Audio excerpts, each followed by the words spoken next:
आधार की अनिवार्यता को लेकर सुप्रीम कोर्ट ने बुधवार को बड़ा फैसला सुनाया।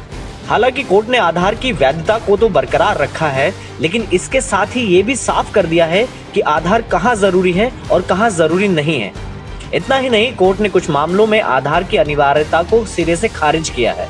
तो आइए जानते हैं आधार को लेकर सुप्रीम कोर्ट के उस फैसले के बारे में जिन्हें जानना आपके लिए बेहद जरूरी है।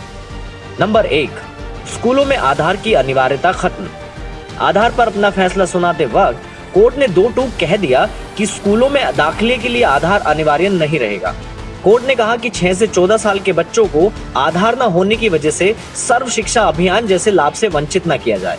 बच्चों का आधार बनाने के लिए अभिभावक की इजाजत जरूरी है, जबकि वयस्क होने के बाद वो आधार को लेकर खुद तय कर सकता है। नंबर 2, मोबाइल नंबर से आधार लिंक गलत।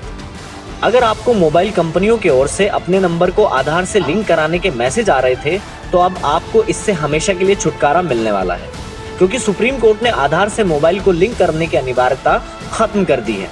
कोर्ट ने मोबाइल नंबर को आधार से लिंक करने को असंवैधानिक बताया है। नंबर 3, बैंक से आधार लिंक जरूरी नहीं। मोबाइल नंबर की तरह अब बैंक अकाउंट को भी आधार से लिंक कराने की अनिवार्यता खत्म हो गई है। सुप्रीम कोर्ट ने इसे भी संविधान के खिलाफ करार दिया है। कोर्ट के इस फैसले से उन लोगों को बड़ी राहत मिली है जिन्होंने अभी तक अपने बैंक अकाउंट को आधार से लिंक नहीं कराया है। नंबर 4, CBSE, NEET, UGC में आधार जरूरी नहीं। सुप्रीम कोर्ट ने CBSE, NEET और UGC आदि में आधार को गैर जरूरी करार दिया है। कोर्ट ने कहा कि अगर CBSE, NEET, UGC आधार को जरूरी बनाते हैं तो ये गलत है और वो ऐसा नहीं कर सकते हैं। नंबर 5, निजी कंपनियां आधार नहीं मांग सकती। कोर्ट के इस फैसले के बाद अब कोई भी प्राइवेट कंपनी आपसे आधार नहीं मांग सकती है।